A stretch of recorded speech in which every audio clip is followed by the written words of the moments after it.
is up, everybody? Welcome to another episode of Limited Resources. This is episode number 535. My name is Marshall.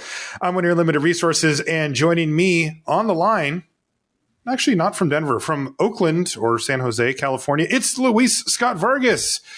Luis, how you feeling, bud? How are you? Oh, I'm great. I am entrenched in CFB headquarters right now. Came out here for a work trip. It's actually funny. Everyone's working from home, and I go into the office the 3 times I do of the year. Yeah. How was the travel? Was it okay getting through everything? Yeah, the airport definitely had fewer people in it, and certainly it's very careful with, taking hygiene measures, bringing a bottle of hand sanitizer, and it's really hard to not touch your face, though. Wow, you really should not be right now. Yeah, I do that a lot. I wasn't really aware of it until it became a thing, and now I'm very aware of it. Yeah, I have a really hard time not touching your face. So, well, the good news is for Limited Resources on multiple fronts, we get to do this remotely. So no matter where you are or I am, we can hop on the line and hopefully brighten up your day a little bit. I know it can be stressful times for people out there, and hopefully this can give you a little bit of a reprieve from that. Because at least from LR perspectives, we work from home every time. We've always done this show remotely. In fact, going all the way back to when the show first started with Ryan Spain and I, we decided to do it remotely for a simple reason. He actually lived close to me. We could have met up in real life and done it, but we figured that our chance of actually making the show happen on a weekly basis was much higher if we didn't include the travel elements of driving over to somebody's house or needing to get somewhere at a certain time and all that kind of stuff. And that has served us well, especially given that you live in a different state than I am, and so I was already used to doing it. Yeah, someone pointed out last week that I've lapped all the other co-hosts. I saw that on Twitter. Congratulations! Wow, I've resigned myself to the fact that you're never you're always going to feel like the new guy. Yeah, no. When I say lapped, I mean I now have been the co-host for more episodes than all the other co-hosts put together, excluding yourself, of course. And yet it doesn't feel that way. No. It feels like Brian was on 2 weeks ago or whatever. I know, it's very weird. It is. Yeah, we were doing some research for this show, and I found a show that you and I did in 2015. I'm like, this show's 5 years. That's longer than most podcasts are around at all, Yeah, so, yeah. Kind of crazy. Yeah, perhaps we've run our course. You ever think of that? No, I have not. Stop it. People need us. You can't keep bringing this up and stressing me out that. I won't bring it up except during a sign-off. So this week, just moving on, this week on the show, we've got the top 8 Theros Beyond Death-Traps. I'm trying to put a lot of space in there so that I don't call them death Theros traps. Beyond Death-Traps. Actually, I like that better. This is our top 8 Theros Beyond Death-Traps. All right, so fine. you don't want to fall into these bad boys. Yeah. So this is these are the things to look out for that maybe look good at first blush, or maybe you think this is something I should be doing. These are traps that we ourselves have fallen into multiple times, as well as ones we see when people tweet at us, or we see just limited discussions on Twitter or at events. And part of the reason they're traps is because they're appealing, and because yes. These happen over and over again. So yeah, I'm excited to get to those. Yeah, we will do that. We've got a couple of Crack-A-Packs to do and some other stuff. First things first, though, channelfireball.com. Boom. The CFB buy list bonanza is underway. As of this recording, there's still a couple more weeks left to do your selling, but you want to get in there. You can go to channelfireball.com/giveaway. And if you go there, you will see all of the details for how the bonanza works. But it breaks down into daily prizes and then grand prizes that will happen at the end. And basically, the more you sell and the more often you sell, the more you can win. The daily prizes, that's every day, are a golden ticket, which gets you into basically a Magic Fest GP style event, anything at one of those, basically. An Ikoria booster box when that comes out, and then a daily double. One person per day will get double whatever they sold back on the buy list. And then the monthly giveaway has some insane stuff. So the way it works is every $25 that you sell to Channel Fireball, and yes, you do have to actually send it to them and have them buy it from you before your $25, your each increment of $25 will count. But once you do, for every 25 that you sell during this buy list bonanza, you'll get entered into a drawing. There are 8 prizes for it, including a Black Lotus, $1,000 in store credit, a case, that's 6 booster boxes of Iconic Masters and Ikoria. There's also a case of Masters 25 and however many boxes come in that. There's a foil Gaia's Cradle, a foil Jace the Mind Sculptor, and a playset. That's 4 copies of Underground Sea, the best of all dual lands. And perhaps the best thing about all of this is, regardless of wins, if you win anything or not, there is a 35% store credit bonus this whole month for March on the Buy List Bonanza. So again, you can head over to channelfireball.com/buylist to actually sell the cards back. If you want more information about the Bonanza itself, it's channelfireball.com/giveaway. Basically, you've got 10 days from when you sell the stuff in, and the giveaways actually are going to be start being dispersed tomorrow on the 12th, because there's that 10-day period to actually receive the cards that you sold. So exciting stuff happening over at Channel Fireball. Make sure you check that out. Also, if you want to support the show, you can do so directly via the Patreon. We've got patreon.com/limited resources, and you get some cool bonuses for doing it, including you get to put your questions in for the Patreon question of the week, which we have right now from Michael, who says, what's the difference between a 10-person draft and an 8-person draft? And why is an 8-person draft more desirable to Magic players? Well, the 8-person draft is the most desirable because, first of all, it's easy. You play four pairs of matches, and then at the end of 3 rounds, you have a 3-0, 3-2-1s, 3-1-2s, and an 0-3, which it divides kind of cleanly. With 10. You'll play round 1 is fine, but then round 2 there has to be a pair down because there's 5 winners and 5 losers. The other is we're used to drafting with 8. So when we look at like things that might wheel or how many copies of a given card comes up, it's not like everyone does the math every time for these, but we've kind of gotten used to it. You'd be surprised by how much subconscious knowledge you have about what an 8-person draft feels like. So basically, I think, and plus, Magic tournaments cut to top 8. This is just 8 is an important number for Magic, and I think that it makes the most sense to keep it at 8 unless there's a specific reason not to. Yeah, it also messes with certain types of decks, certain archetypes, particularly ones that rely on critical mass of, particularly of commons to be opened.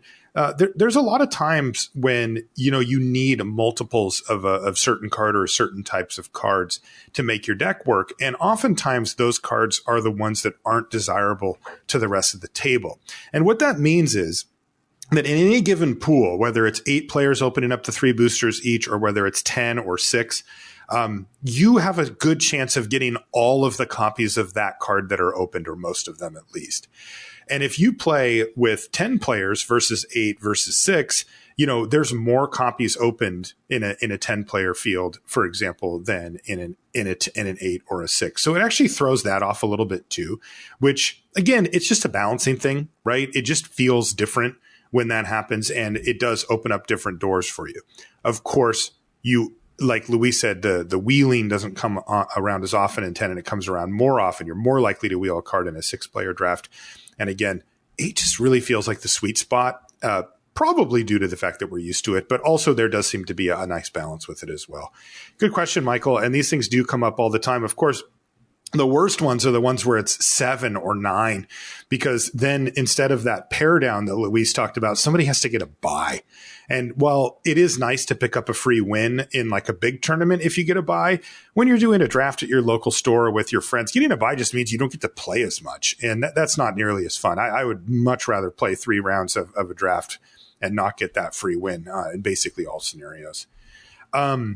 All right, we've got the Crack-A-Pack rares to give away, and those are going to Kyle Gong from San Francisco. Thank you, Kyle. And you're going to get the Athreos and all that stuff that I mentioned before, the Gadwick, Bone Crusher Giant, etc., as well as a limited resources deck box, some limited resources sleeves, and some stickers. So I will do that. Now, what we're going to do is Crack-A-Pack next, and I've actually got 2 of them to do here. And that will seed the next little pool of cards. So the first one we'll do is Theros, and then I have a special bonus Crack-A-Pack we'll do in a minute. Our last couple of Cracker Packs have been kind of stinkers. Let's see if we can get something sweet out of this one. First card. All right, it's a good start. It's Ichthyomorphosis. Card has proven itself as pretty darn playable in the format. Yeah, it's definitely a solid card. Yeah. Wrap in Flames, also a card you can play, but not nearly as good as Ichthyo. Glory Bearers. No. Nexus Wardens. Where are you at on Nexus Wardens? That's the 1/4 reach with Constellation. Gain 2 life.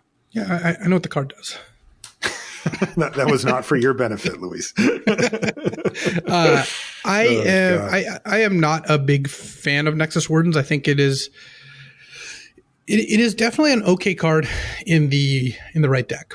The defensive Constellation deck, but without jumping the gun on one of our traps, you do run the risk of having Nexus Wardens and too many cards like this and not enough actual enchantments. And this is a pretty low impact card if you're not triggering it a lot. Like this is not like there's Constellation cards like Archon of Sun's Grace, the 3/4 flying lifelink bomb rare. Mm-hmm. That one's great even if you trigger it once in a game. Nexus Wardens you have to trigger like 4 times in order for you to really feel like you got some good value. Yeah, the spot I like Nexus Wardens is in the blue-green Constellation deck, which is also the best place for Constellation. Because sometimes you do find yourself a little bit lighter on removal than you would hope. And Nexus Wardens can do a decent job of holding off a lot of the common flyers, 3/3, 2/3, 3/2, these type of cards, all of them with 3 power. The Nexus Wardens can actually block them fairly well, especially if you are going for a longer game plan. Maybe you've got Voracious Typhon or something like that you're trying to take advantage of. Then the Wardens can do a job at holding them back. But agreed, not a super high pick. Temple Thief. Found that card to be effectively unplayable. I never won it in any of my black decks. Same thing with Grim Physician. The Doctor is out. All right. How about Thirst for Meaning versus Ichthyomorphosis? You a thirst guy? I'm a thirst guy. Yeah, I like thirst. I have been known to get thirsty. And I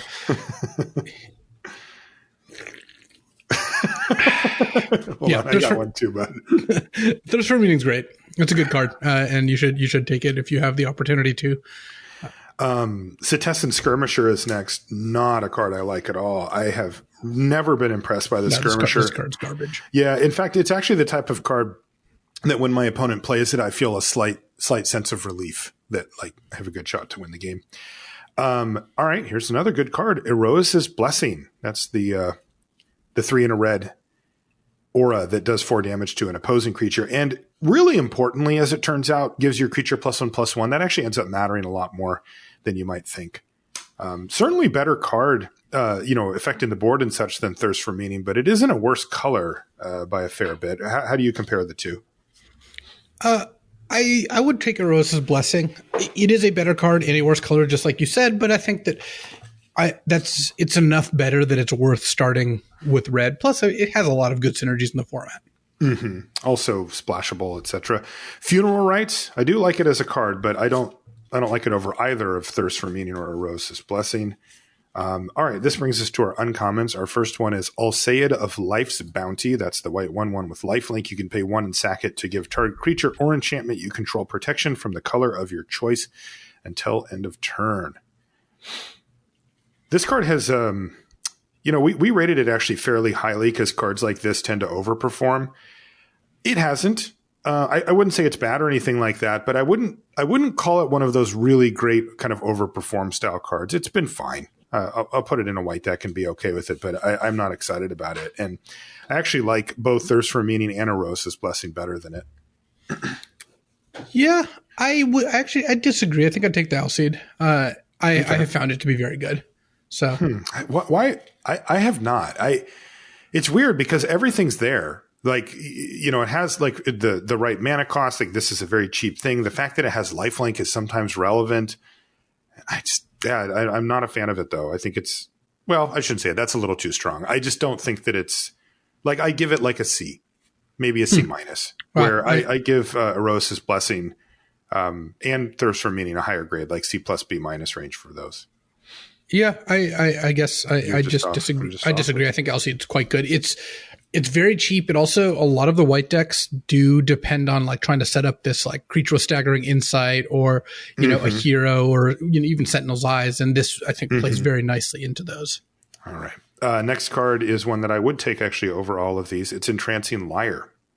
Oh, I love Entrancing Liar. And it's a colorless card, so it's such a good for early pick. I would easily take Entrancing Liar here.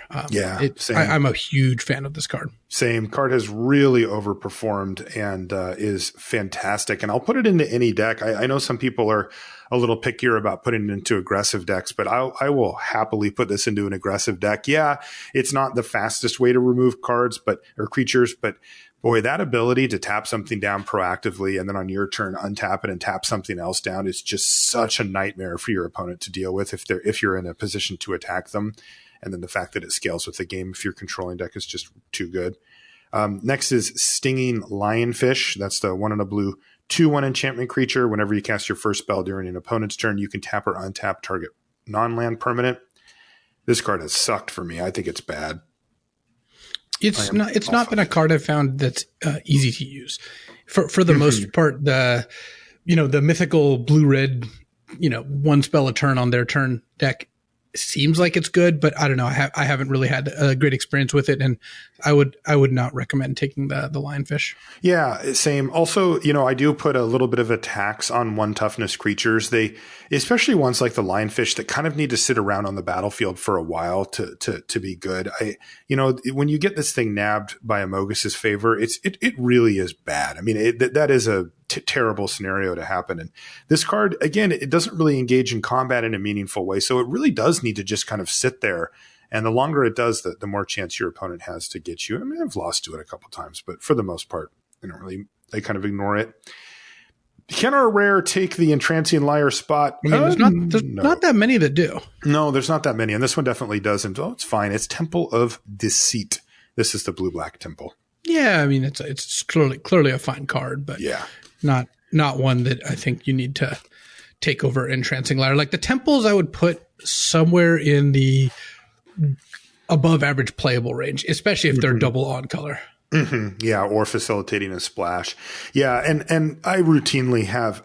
The thing is that people do take them highly enough, so this doesn't happen that often. But I've definitely, if I'm playing black-red, I'll put a Temple of Deceit in there or whatever. Those in the mid to late game, even in the early game, can be really good. But yeah. All right, so Entrancing Liar it is. Card has really been great. Now I've got a bonus pack for us here, Luis. It's a mystery booster. This is from Richard, who I met at GP Phoenix. Nice. Thanks, Richard. And by the way, these are available now. You can play them in your local store. Now, the one that I've got here is actually not a retail edition, as they call it. This is a convention edition one. So the retail ones have foils. They have a new sheet of foils that are being put in from all different old cards or whatever. But this one that we've got, since it came from a Magic Fest from Richard, is actually a convention edition one. So it has the playtest card rather than the foil.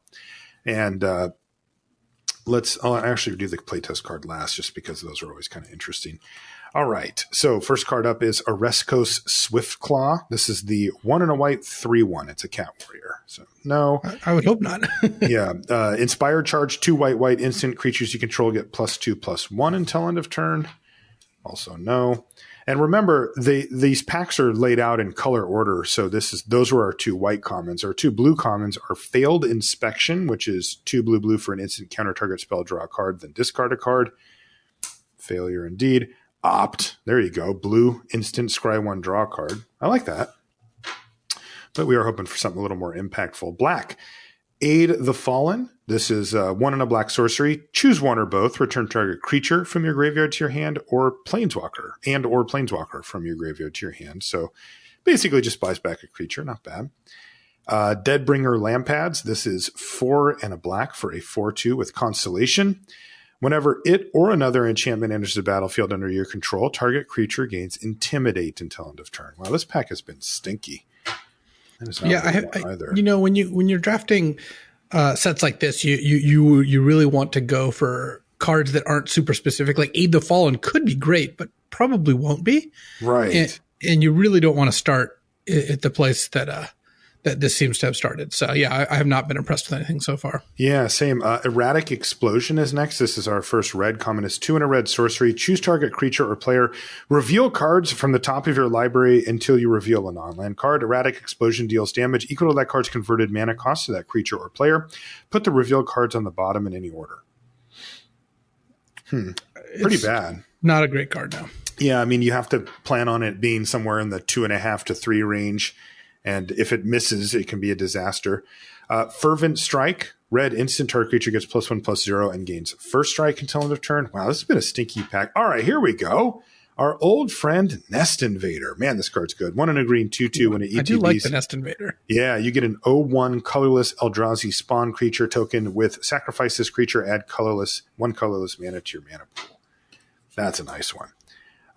Next is Bitterbow Sharpshooters. This is 4 and a green for a 4/4 Vigilance Reach. So definitely Nest Invaders are best card coming out of the commons. But as you know, there are more. Next up is Sprouting Thrynax. Remember this card in Jund?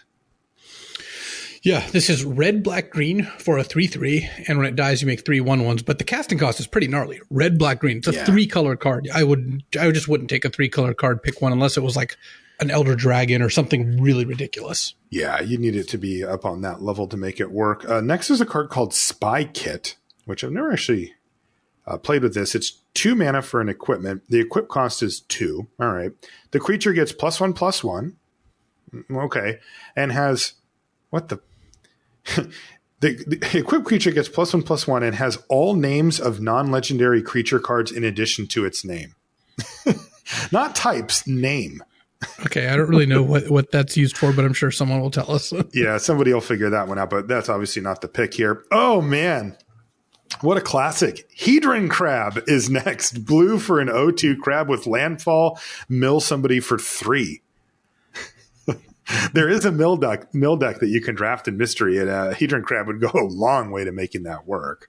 Yeah, I mean, Hedron Crab's a really powerful card. It really is. It costs very little and does a lot. So if there's mill support, which I don't know, and the set's so big, it's just the thing is, even though Hedron Crab's a powerful card, I don't think you're likely to be able to just first pick a Hedron Crab. Yeah. I would still take the Nest Invader here. As you mentioned, the Thrynax, very powerful, but a triple color card's a little rough. But the Hedron Crab is definitely the non-coward pick for sure. Oh my God. You mentioned Elder Dragons. Here's one. Dragon Lord Ojutai. Boom. I mean, I'm in for Dragon Lord Ojutai. Like this card is 3 blue white for a 5/4 hexproof, and then as long as it's untapped and it is flying, and when it attacks, you get to cast Anticipate. You get to look at your top 3 cards, put one into your hand. You're just going to attack Dragon Lord Ojutai. There's no way you can avoid it. It is when it does combat damage. Oh, it has to hit them. Yeah, it's been a little bit since I played the card. Yeah, but still absurd. You just get free Anticipate. So this one is definitely at the top of the list. Although, let's not forget, we do have our playtest card. It's called Underdark Beholder. It is 4 black for a creature. It's a 6/6. It says it enters the battlefield with 10 ice stock counters on it. Oh, yes, ice stock counters. If Underdark Beholder would be dealt damage, remove that many ice stock counters from it instead. If you can't, sacrifice it. Whenever Underdark Beholder attacks, reveal cards from the top of your library until you reveal an instant, sorcery, or enchantment card with converted mana cost less than the number of ice stock counters on Underdark Beholder. You may cast it without paying its mana cost. Shuffle your library. So it lets you, for some amount of time, cast instant, sorcery, and enchantments for free-ish. Interesting. Also, it's a 6/6 that just sits on the ground. If it would be dealt damage, you remove those counters from it instead. And it has 10 of them. This is a weird card. This is a bizarre card. So if you just remove it, right, if you're just like, whatever, Final Death it or whatever, then it's clean. It doesn't matter. If you destroy it, it's fine. But boy, tangling with this thing in combat is a nightmare. I'm just going to take Dragon Lord Ojutai, but this Underdark Beholder might have something going for it. Sorry, I had to look up the card just because it was so complicated. Classic mystery boosters, by the way. This it's pretty powerful. This does a good job of mimicking a beholder in Dungeons and Dragons, which, funnily enough, is also a wizard's property. What is a beholder? So beholder is a big floating eye with a bunch of little eye stalks that come out of it, and the different eyes cast different spells and have different effects. So what this is doing is saying it's got a bunch of eyes, and when it attacks, it casts a spell. So it's a 6-mana 6/6 that when it attacks, casts your top spell essentially. And then if it takes 10 damage total, it dies. I would still just probably take Ojutai. I don't know. I would too. By the way, I'm glad you knew what was going on with that card, because I'm sure all the D&D players are just yelling at us like, dude. No. I am a fan, but yeah. All right. I'm on Dragon Lord Ojutai as well. Again, I'm a coward and I'm just going to take the best card. If there's an Elder Dragon, you're going to have a hard time talking me off of that particular ledge. So I'm going to take it. All right, let's get to our main topic. Theros Beyond Death-Traps. We've got 8 of them here. So let's start with number 1. And this one's really interesting because we were definitely part of the reason why this became a trap. And that is playing more than 40 cards in your deck. Now, typically we're speaking of the black-green escape deck in this format. And we laid out in actually a couple of episodes some of the circumstances under which it might actually be correct to play 40 cards in decks like this. But boy, applying these principles can get very tricky, and we've definitely seen some people who have not done so correctly. Yeah, so I find it kind of funny. Basically, it hasn't been correct to play more than 40 cards more than a handful of times in the basically the entire time I've been playing limited Magic. There were sometimes in really old formats, there were matchups where you'd side up to 41 or 42 because just natural decking would happen. That was miserable. That wasn't good. Then there was Innistrad, original Innistrad, where you had these like spider spawning self-mill decks that were so good at self-milling, but needed to hit certain amount of cards in their graveyard, like certain amount of creatures in their graveyard, that they did want to play more than 40 because they were going to mill their whole deck most games anyway, and they had enough self-mill to reliably do that even at 50 cards, and it just give them more ammunition, as it were. Yeah, there was Knot of the Bone in those decks, which required it gained you life for each creature in your graveyard, and you needed to somehow have all of the things to make your combos deck, all of the self-mill, but enough random creatures so that you had enough when you went off, and that often required more than 40. Yeah, and then along comes Theros, and Theros does in fact have enough self-mill and reasons to want to do that, where you can play more than 40 cards in your deck, and sometimes it is correct. The most common times it is correct is in black-green specifically, when you have enough escape cards and enough self-mill that you're reliably milling through a ton of cards, and by playing more than 40 cards, you get to escape your Vicious Typhon one more time before the game ends, or something along those lines. But so the tricky part, and the part that makes this a trap, I believe firmly that it is a trap, isn't that it's never right. It's that it's right, but not right very often, and everyone loves it. How often have we seen someone say, hey, what do you think about me playing 47 cards in this deck, and it just doesn't have any self-mill? It's made me realize that people want to do this by default, and I'm just looking for the excuse. Yeah. Which, like, again, is fine. Like you get to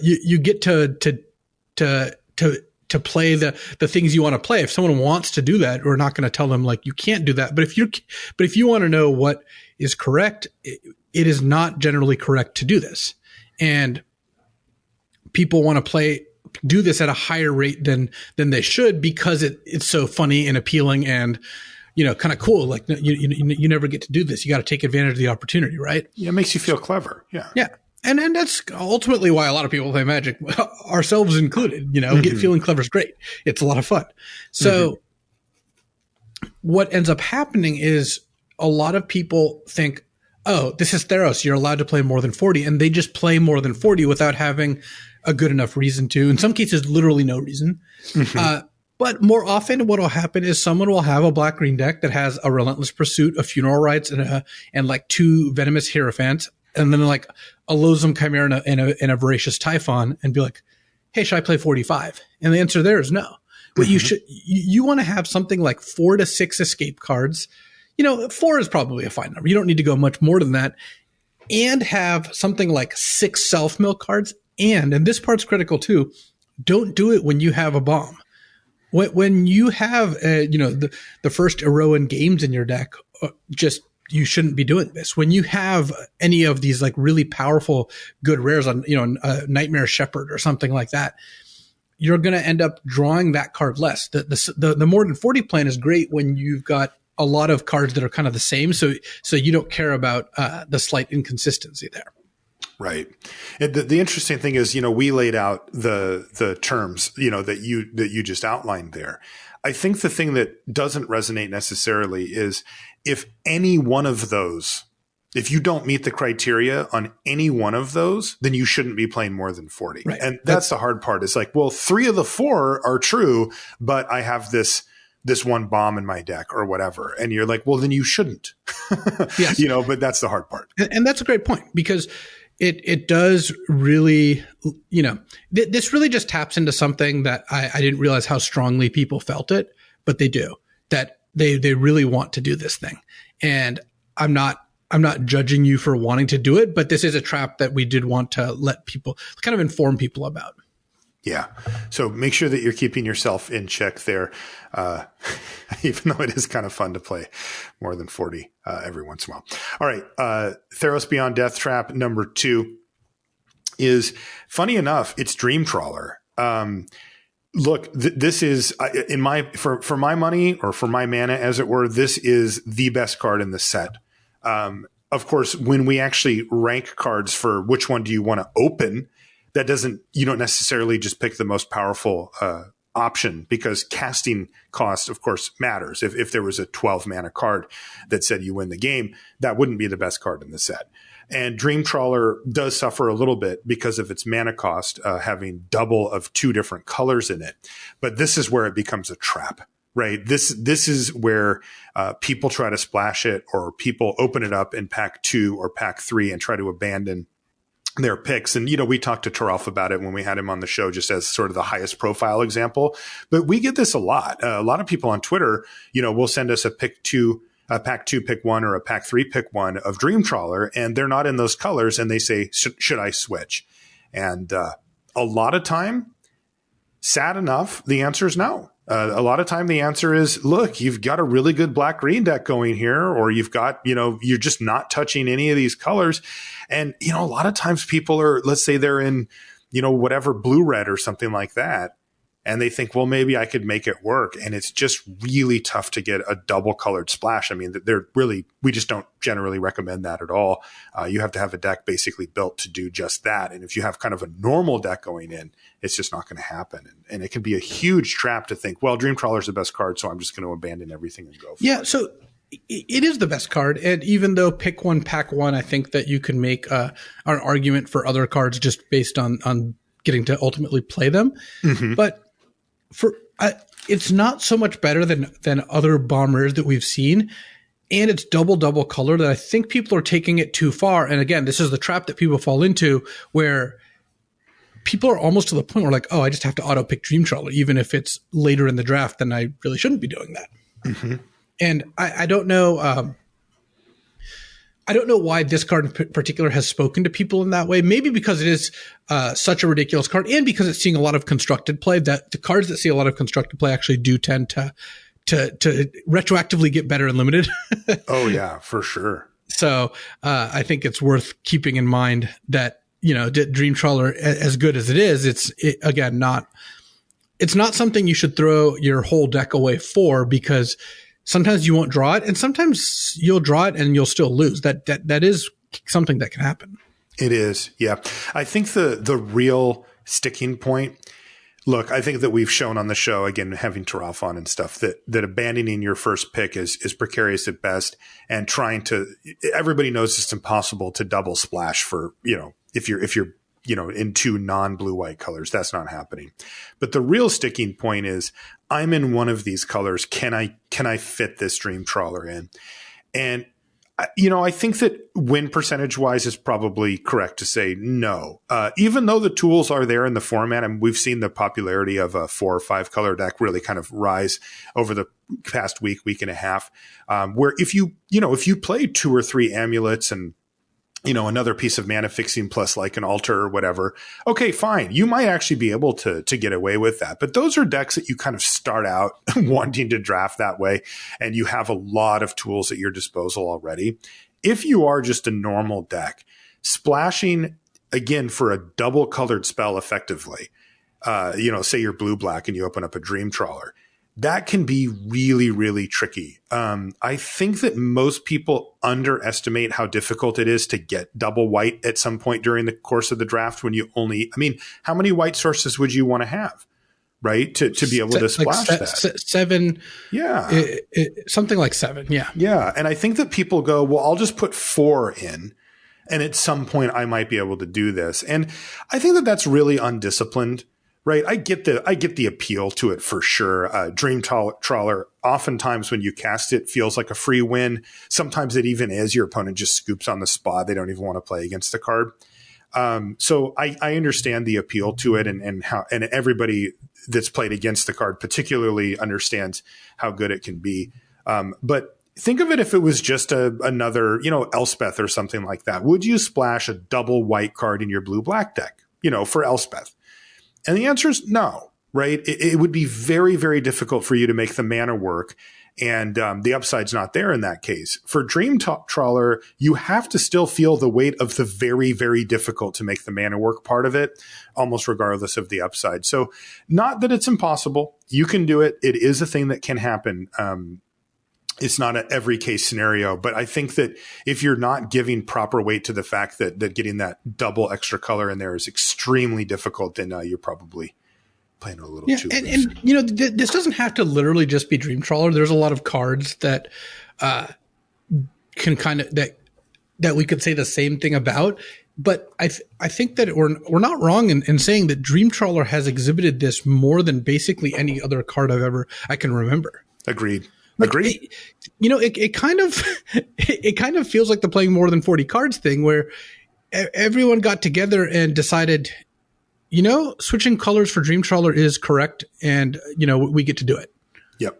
And it's like, okay, well, I understand why people think that, but I do think it is a trap, and I think that people are going a little overboard with it. So something to keep in mind.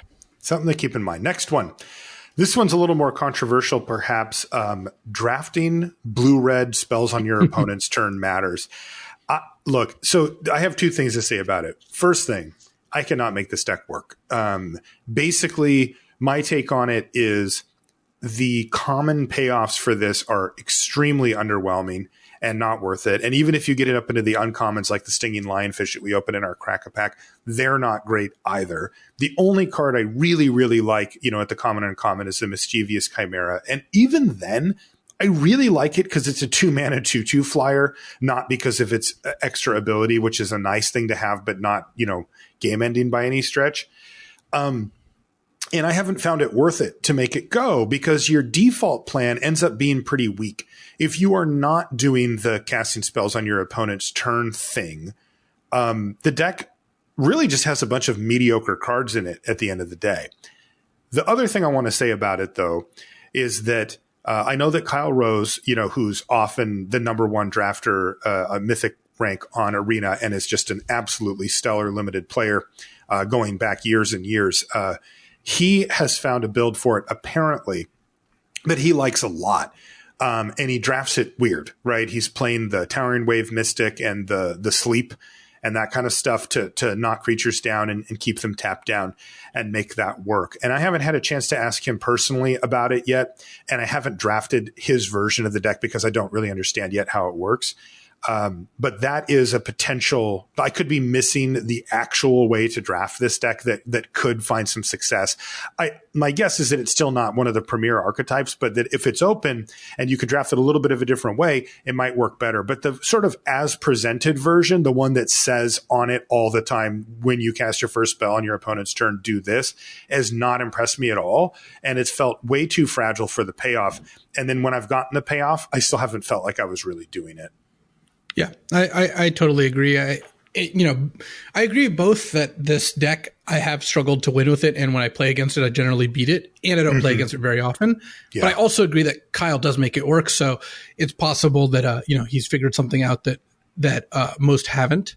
Yeah. But yeah, for the most part, I would say just this is not a deck I would recommend drafting, and most of the times you end up drafting that. I think it does end up being a trap. Right. Next one. Too many consolation cards, not enough enchantments. This ratio ends up being really important for decks that care. Yeah, and this is kind of what I was alluding to with the Nexus Wardens pick earlier, where it's a feature of this format that all the constellation cards, unlike last time we went to Theros, are not enchantments themselves. No card that says constellation is also an enchantment.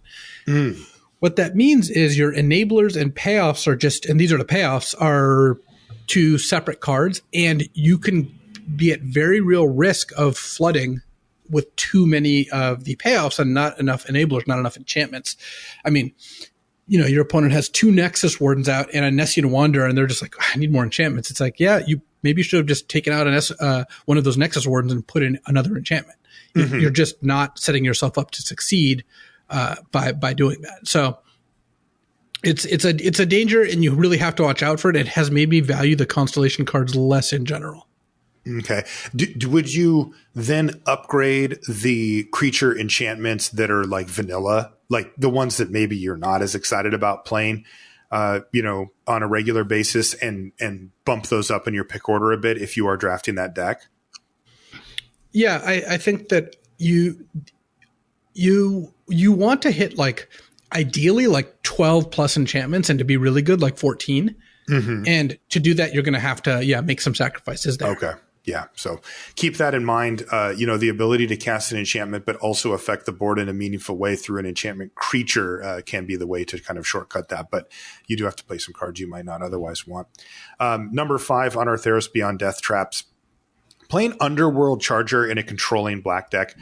This is something that I actually tried out way, way earlier in the format, because my thinking on it was that this is a very difficult card to overcome. I don't care if it dies, and that I can use it as a way to put mana into something late if I didn't get any better, escape cards in my deck. Because, let's say I'm a blue-black deck, right? That deck actually is quite good at filling up the graveyard. And I figured maybe I won't have that many escape cards, and so I'll just run one Underworld Charger, and that can be a decent win con for me. That was wrong. The issue comes up very early when, if it is your 3-mana play, two things happen. One, your aggressive opponent gets to ignore it. They just literally don't care about it at all, because you don't have the ability to back up the punch that card brings, and they do for whatever they have. That's the number one thing. You run that thing out on turn 3, and your opponent's like, sweet. You just did effectively nothing. And yeah, you might hit me for 9 or even 12 with this one card, but you don't have the punch behind it to actually kill me. and I do, right? And I get to ignore the card. And then the other thing that happens is, oftentimes the turn that you do take to escape it is a very much like a shields down moment for you. You have to be in such utter control of the game at that point to feel comfortable dumping the 5 mana into it to bring it back as another non-blocker. That just doesn't come up often enough. Even in the late game, I just have other things I want to do with my mana that are more important. So I stopped that immediately. I did that for one draft, and I was like, yeah, this isn't a thing. But I still see people do it. And I think that the thinking is, just level 1 logic, right? They probably just look at it and go, well, Underworld Charger is a pretty good card, and it's better than this Farika's Libation or something that's taking that spot right now. And so I'll just run it in my deck. But the thing that is hard to understand is when you have it in your opening hand, that is one of the few spells that you get to cast during the course of that game. When you look at it laid out in your whole deck, it's just one card, and you think, well, no big deal, right? It's one of all of my 23 spells that doesn't really block or isn't really quite on plan, but it's strong enough, so I'll include it. But when the game plays out, it's not one of 23 cards. It's one of 6 or 7 spells that you get to cast over the course of that, early to mid part of the game, and it doesn't do anything. And so that's way too big of a cost to pay, and you will get charged yourself if you play Underworld Charger in your controlling decks. Every doesn't have every it. time that I play a Hero of the Pride and my opponent casts an Underworld Charger, I just feel like I've won the game. They just skipped their turn. Yeah, it's a green light, right? Yeah. It's just come on in. Yeah. So don't fall for that trap. We know it's a decent card. Underworld Charger has performed fine in the format, but try not to put it in your controlling decks if possible. Next one, card that came out early, and I think that I've seen this trend a lot of cards that are underrated when the set initially hits, and then when people figure out that they're better than they thought they were, sometimes that goes too far. And I think that that's the case for Sentinel's Eyes.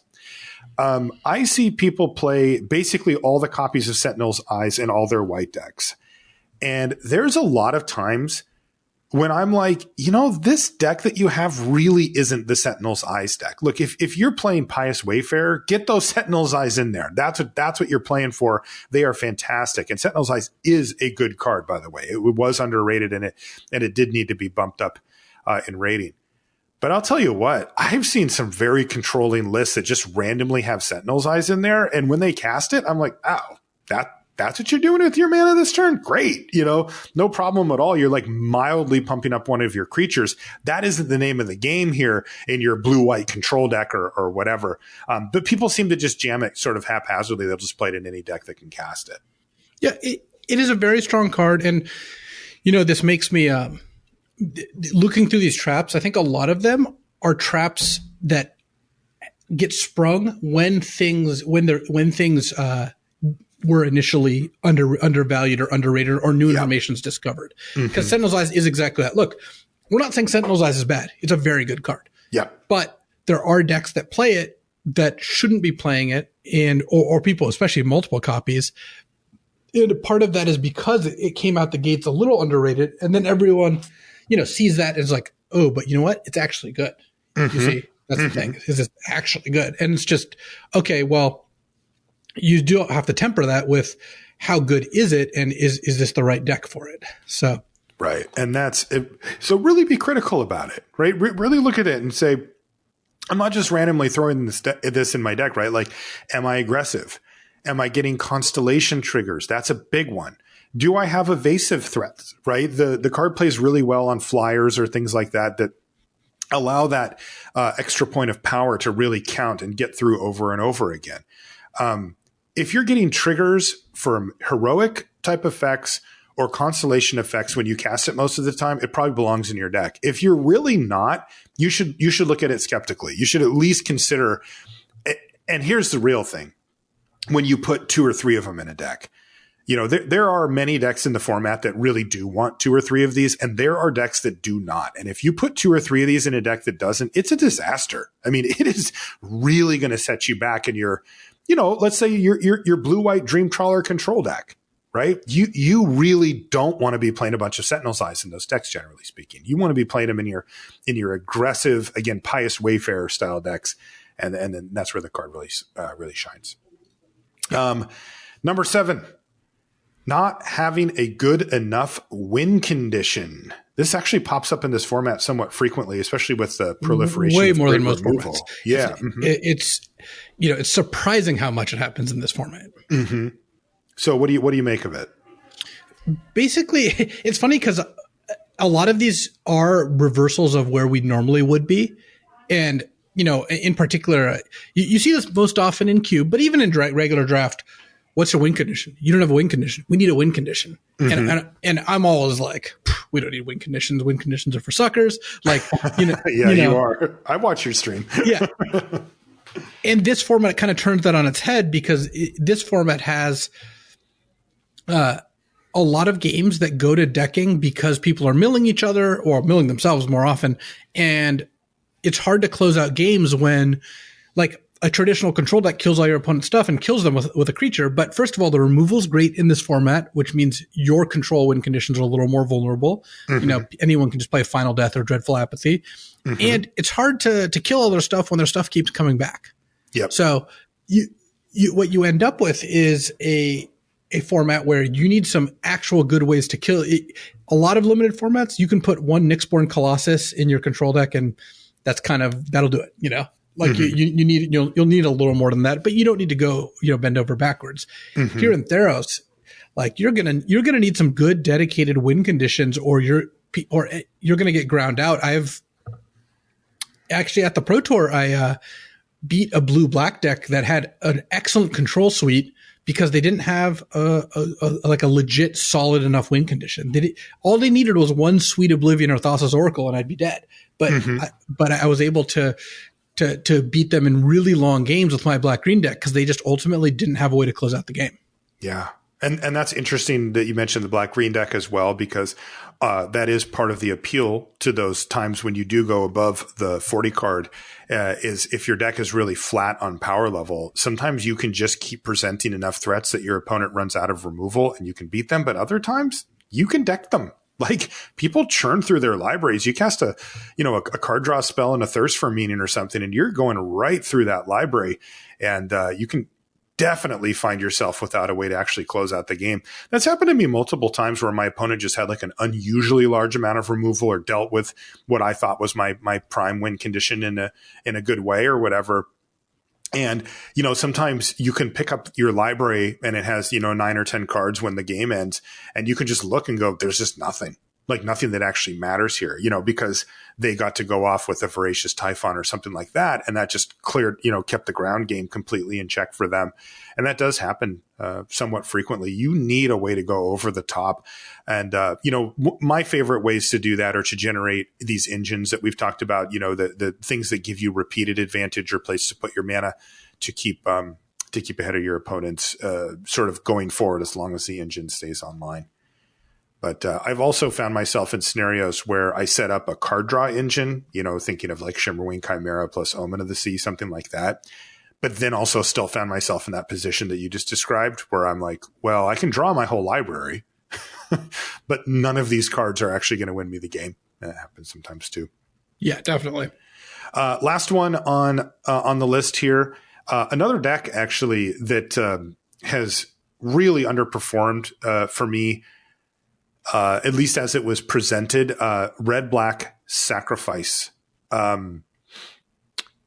I think pretty early on, I ditched the idea of doing the I'm going to steal your creature and sacrifice it thing. Not that it's impossible. It does happen occasionally, particularly if you get some of the cheaper ways to sacrifice cards like the Lampad, or if you get lucky like a Woe Strider or something like that.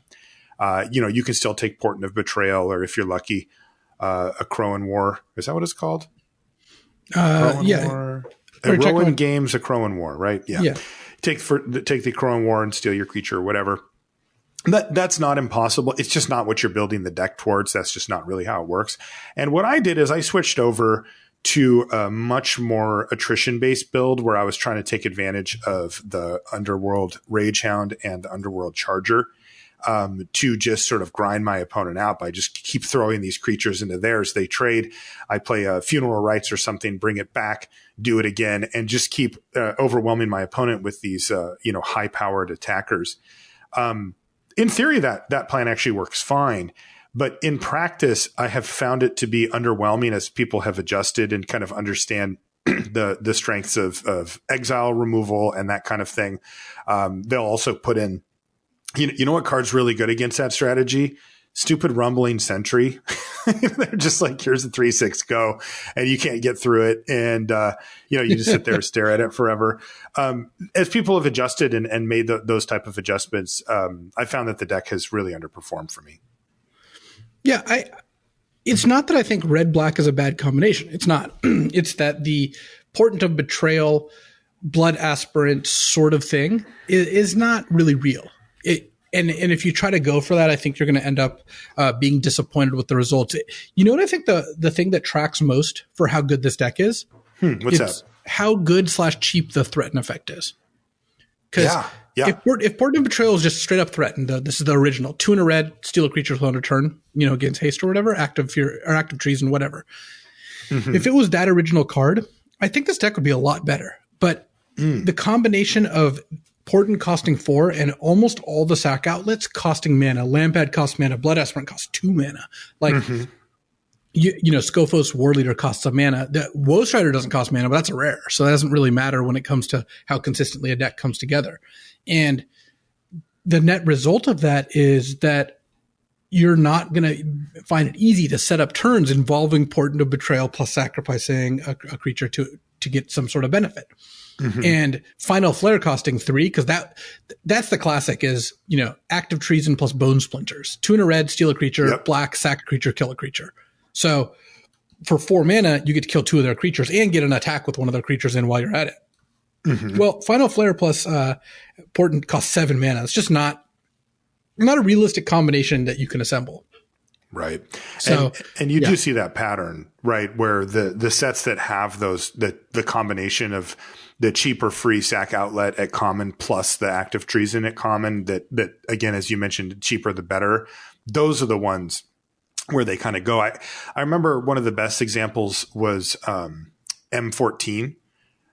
Which had the combination of Blood Baron, which was basically Nantuko Husk. It's 2 and a black for a 2/2. And it just says sacrifice another creature. Blood Baron gets +2/+2 until end of turn. And then you had actual active treason at common as well. And so you could get a whole bunch of those. And this was something that would happen frequently, how you mentioned that you felt like this, the sort of sacrifice theme for this deck just isn't a thing that happens often enough. It did in that set. It just did. You could just steal, you get a Blood Baron down, which was again a common, and your opponent's like, okay. And then they play a creature, and on your turn, it's just that easy. You just go active treason, sack it. And it's just all of a sudden active treason is this really overpowered removal spell that makes life very difficult for your opponent. Here, that's just not the case. It's a notable 2-card interaction when you can Portent of Betrayal something and sacrifice it. It just doesn't happen that often. And I think you're right. I think you're right on track, by the way, with the fact that the sacrifice things tend to cost mana, and sometimes it's 2 mana or more. And then the Portent of Betrayal, costing 4 it really hurts that strategy as well. But so I try to go for the attrition theme when I can. And look, I think it's really cool that sometimes the black-red sack deck is there and it works, and sometimes it's not. Mm-hmm. I don't think it's something that needs to always be there. I think it's fun to have the pieces there, and sometimes they combine, and sometimes they don't. Also, there are some times in this format where you can pull it together, and you'll feel even better because it's not like a normal thing for that to happen. Yeah, for sure. And that's even neater, right? Oh, yeah. That's super cool. Well, you feel ultra clever when you actually get it to come together as well. All right. So that's going to do it. There are our Theros Beyond Death-Traps. Try to avoid these when possible. And also, one of the things that we like to encourage you to do when you're listening to the show, kind of in the vein of learning to fish rather than being given a fish, is take these examples. And while some of them are specific to Theros Beyond Death, some of them, while there's an example in Theros Beyond Death, are also applicable outside of it. And, the playing more than 40 cards thing, right? Not only is that applicable here, but also the idea of taking a concept that you learn from us or from anywhere that you, kind of develop these tools and stuff for improving, and learning the value in properly applying that concept is such a huge deal. I've just seen this for years now, where in poker and here and stuff, where it is the application of strategic concepts is a skill in and of itself. It is not just understanding the concept, but understanding when and how to apply it, when it's appropriate, and how it interacts with other concepts that you're going for is a very difficult thing to do unless you really think it through. A lot of times I've had players, show me a thing, say, well, I heard that you said not to do this, so I'm not doing it here. And I say, well, that is true in the scenario that we described, but in the scenario that you have, that's not true at all. Like that's exactly what you want to be doing, and here's why. And then you explain it, and it's like, oh, okay. And they were kind of taking the level 1 approach of applying something that they had heard and not going a little bit deeper and making sure that it actually was applicable for the scenario at hand. So, those little types of things, you can use these as examples to help, further your learning outside of it. Anything else from you, Luis, before we sign off? No, I think that even though these traps are in some places Theros specific, what you just said is a big part of what prompted us to want to go this direction. Yeah, it's hard. I love the range that Magic has to offer. And part of what's fun about limited is rediscovering what's correct, what's not, or what themes there are, and stuff like it is sometimes right to play more than 40 cards in Theros Limited. The downside of that from the perspective of, how much people will win when they try to put these lessons into practice is that sometimes you'll take a hit on your win percentage as you're learning these concepts. I think they're worth learning. We're always looking at the long view, right? We're like you said, we want to teach people how to fish, and, going over these traps and how you can not only avoid them, but also learn from them is really important. So I don't want this to come off as, Marshall and Luis think, we shouldn't play more than 40 cards because we won't get it. That's not what we're saying. We're saying here is kind of the inclination as to why people like playing more than 40 for reasons that aren't strategic. Here are the strategic reasons to do so. Here's the reasons not to do it. And we're trying to explain it so that next time you can apply that yourself. And part of the fun of limited is discovery. So we don't want to take the discovery away, but we also want to help you kind of get to a point where you're happy with kind of how it all works out. So yeah. And that's such a key. It's just such an important part of the puzzle here. And hopefully this will move you yet another step forward towards your goals of, crushing your local store or a GP or a Pro Tour one day or whatever. That's going to do it for this episode of Limited Resources. Thanks so much for hanging out with us. We do appreciate you taking the time to hang with us every week. Really, it does mean a lot. We know how much other content is available out there in the world from all different types of sources, podcasts, videos, everything. And we're really honored and happy that you decided to spend some time with us. If you want to find out more about the show, it's all at lrcast.com. Every episode of the show is up there, going back all the way to the very beginning. You can listen to them. We try to make the show available in as many places as possible so that you can get it how you want, when you want. That's, our show is focused towards our listeners. That's every decision we make is how does it affect the listeners? Is it good for them? So when it comes to that, we try to put the show everywhere we can. So you can find it on Spotify, YouTube. You can get it on via iTunes or any podcast app, basically available. Google Store, any of that type of stuff. We're also on like Pandora and Stitcher, basically anywhere that we think that our listeners might be, we try to put the show there. And if there's anywhere that you'd like to see it, you can feel free to let me know. You can even just download it. I have a link on every episode on lrcast.com. You can just right click and save the MP3 file to whatever you want and listen to it however you want there as well. So any way that you want to access the show, we try to make it available for you, and you can find it there. I want to remind you that the show is brought to you by channelfireball.com. Make sure you check out channelfireball.com/giveaway for the details on the buy list bonanza. It is in full swing. And again, every $25 submitted during the month equals one entry towards the big grand prizes at the end of the month. And then every single day, if you submit a buy list of $25 or more, send it in and get it processed and everything, you will be eligible for either the golden ticket, the Ikoria booster box, or the daily double, where you get paid double for your buy list for that day. Pretty cool stuff. And you'll, of course, get that 35% store credit bonus for the month of March here. So make sure you take advantage of that if you do have some rares laying around. That is going to do it for this one. We'll see you next week. So, not the most fun of sign-offs today, but we did want to address, the kind of looming elephant in the room, which is, the coronavirus, COVID-19. If you've been somehow living under a rock, I guess continue to do so, because that probably means you're in good shape. But that rock sounds like a nice place to be. This is shaping up to be a global pandemic. And I really don't want to alarm people by, saying like, this is the apocalypse. It is not.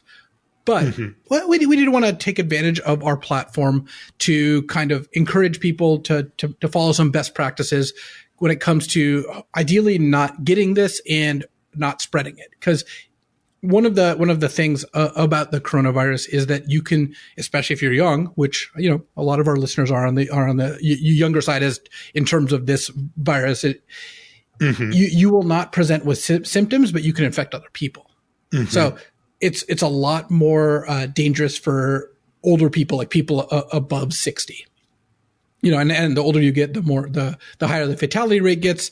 It's not that it's super high, but this is since this is a new kind of a new disease, it's gonna spread. It's purported to spread pretty rapidly, and there's a good chance that it's going to impact our lives in a reasonable way. In fact, during this podcast, the next 4 Magic Fests all got canceled, or next 5, something like that. Yeah, incredible. And, the SCG tournaments got canceled. Italy is just currently under lockdown, basically, as are, to varying degrees, Korea and China. So as it's starting to kind of we're starting to kind of see that roll across the U.S. There's cases, I assume, in every state by now, most likely. It's important to wash your hands a bunch, and for 20 seconds, which sounds not like a long time, but 20 seconds is a long time. How often or how long do you wash your hands in general when you wash your hands? I'm guessing like 10 seconds. I think I'm between 6 and 7 seconds on average. Yeah. So 20 seconds is what's recommended. And with soap and like doing a good job scrubbing, because the friction is actually really important for, and the movement to getting the germs off of your hands. Using hand sanitizer as well. Though washing hands is better. It's good to do both though. And practicing like social distancing, trying to stay, 6 feet away from other people if you can, which includes, if you're, in a position to do so, working from home, going out less. And again, look, people have to do things.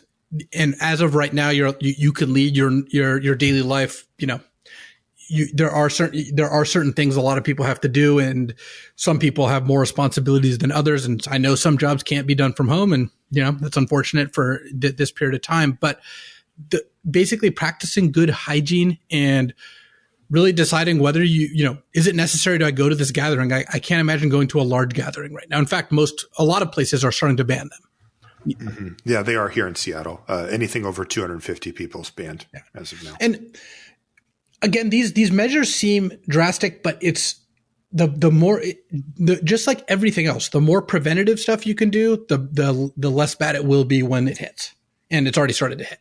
Yeah. So it's this is the difference between